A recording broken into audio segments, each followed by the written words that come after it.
আসসালামু আলাইকুম।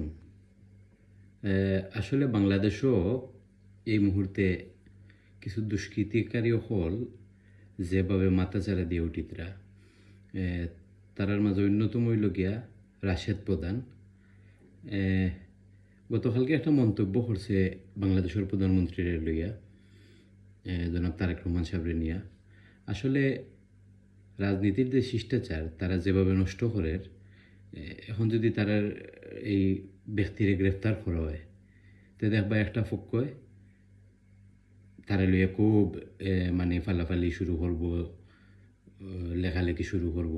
কিন্তু আমার কত হইল গিয়ে রাশেদ প্রধানে যে বক্তব্য দিছে এটা কতটুকু সুন্দর ভাষায় মার্জিত ভাষায় বক্তব্য দিছে এটা কিন্তু দেখার বিষয় আছে। কারণ তার মুখের ভাষা এত খারাপ, এটা কিন্তু বাংলাদেশের আগামী প্রজন্মরে ধ্বংস করার লাগি, আগামী প্রজন্মরে নষ্ট করবার লাগি, আগামী প্রজন্মরে বেফত নেওয়ার লাগি তার মুখের ভাষা কিন্তু খুবই খারাপ।